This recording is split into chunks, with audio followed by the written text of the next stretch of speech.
மிக மோசமான திருடன், தொழுகையில் திருடுபவனே மிக மோசமான திருடன் என்று ரசூலுல்லாஹி ஸல்லல்லாஹு அலைஹி வஸல்லம் அவர்கள் சொன்னபோது, யா ரசூலல்லாஹ், தொழுகையில் எவ்வாறு ஒரு மனிதன் திருடுவான் என்று சஹாபாக்கள் கேட்டார்கள்.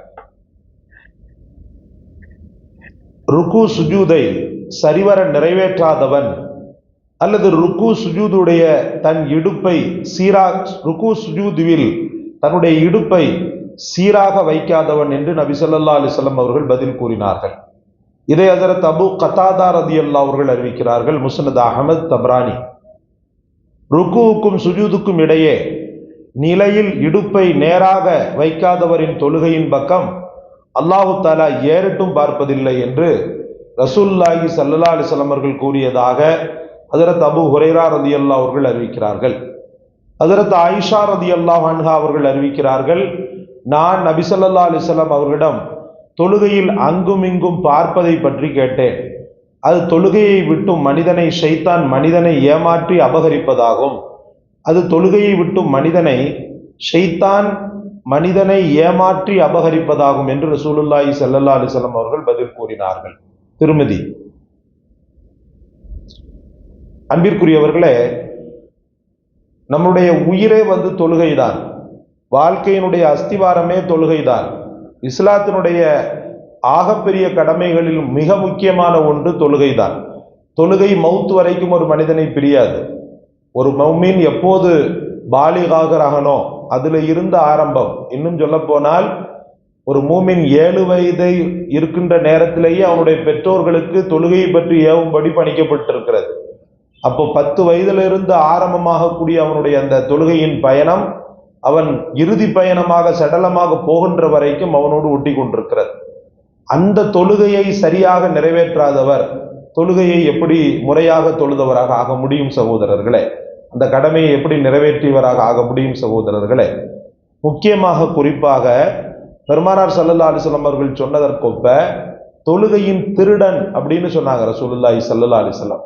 யா ரசூலல்லாஹ், தொழுகையில எப்படி திருட முடியும்னு சொல்லி கேட்கும் போதுதான், ருக்கு சுஜூதை சரியான முறையில பேணுதலாக செய்யாதவன், தஸ்பீஹாத்துடைய கால அளவு 3 தான்.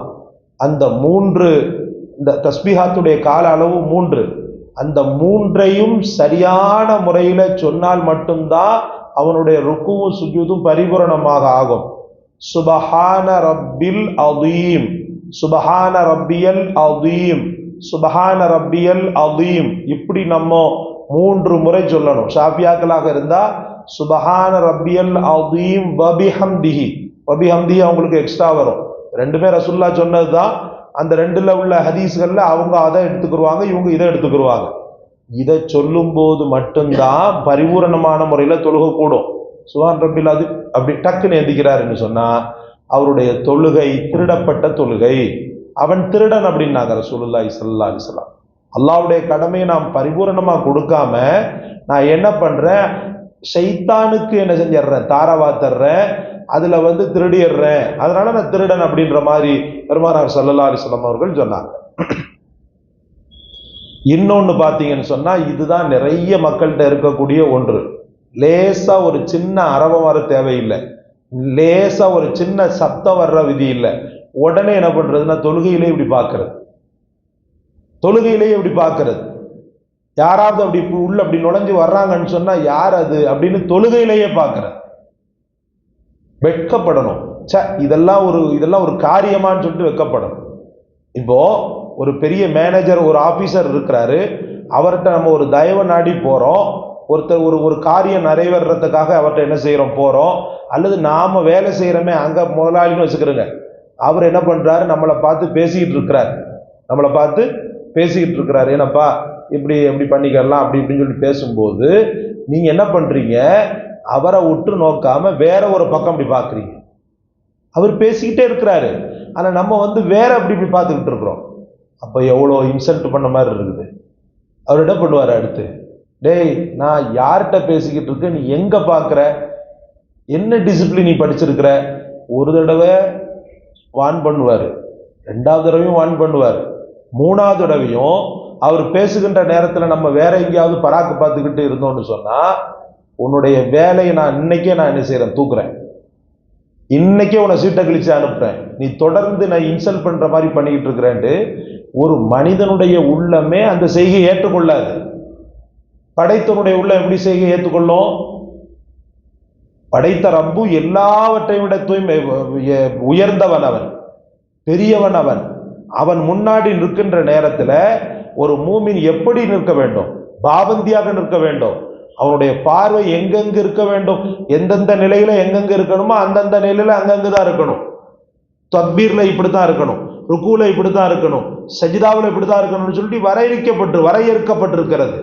அதை விட்டுட்டு நாம ஏதோ ஒரு இதுல நிக்கிறோம், தொழுகையில நிக்கிற மாதிரி இல்லை, ஏதோ ஒரு சடங்கு சம்பிரதாயத்துக்காக நிக்கிறோன்ற மாதிரி நம்ம வேறு பக்கம் அந்திமிங்கும் கவனம் செலுத்தினோமே ஆனால் அந்த தொழுகை ஷைத்தானுக்குரியது அப்படின்னு சொல்லி சொன்னாங்க ரசூலுல்லாஹ். இந்த இடத்துல பாத்தீங்கன்னு சொன்னா ஷைத்தான் மனிதனை ஏமாற்றி பறிப்பதுன்றாங்க ரசூலுல்லாஹ்.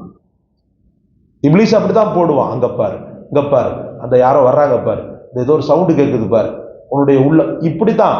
அது ஏற்கனவே உங்களுக்கு சொன்னது உண்டு, அகனஸ் என்ற ஷைத்தான் தான் ஆகப்பெரிய தொழுகையில கெடுக்கக்கூடிய ஷைத்தான்கள்ல பெரிய ஷைத்தான். இந்த அகனஸ் தான் இப்படிப்பட்ட ஒரு பார்வையெல்லாம் பார்க்க வைப்பான். நாம கட்டுப்பட்டு, அதனாலதான் நம்ம திரும்ப திரும்ப சொல்றோம், நீங்க யாரு முன்னாடி நிற்கிறோன்றத முதல்ல மனதில் கொண்டு வாங்க.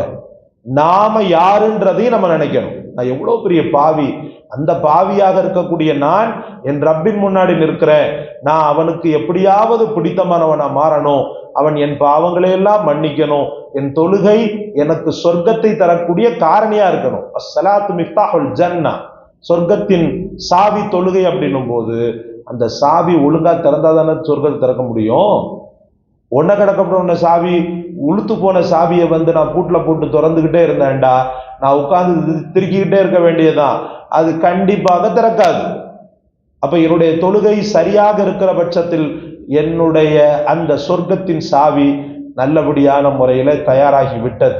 நான் மாற்றமாக நடக்கின்ற பட்சத்தில் அந்த சொர்க்கத்தின் சாவி உளுத்து போய் துருபிடித்து போய் தகுதி இல்லாததாக மாறிவிடுகிறது. அல்லாஹு ரப்புல் ஆலமீன் உங்களையும் நம்மையும் இது போன்ற படுபயங்கரமான, அதாவது தொழுகையே கபூலி செய்ய விடாத ஷைத்தானியத்தான தொழுகையிலிருந்து அல்லாஹ் பாதுகாத்து அருள்வானாக. என்றும் அல்லாவிற்கும் அவனுடைய எண்ணத்திற்கும் அவனுடைய நாட்டத்திற்கும் தகுதி பெற்ற தொழுகையாக நம்முடைய தொழுகைகளை அல்லாஹ் ஆக்கி அருள்வானாக.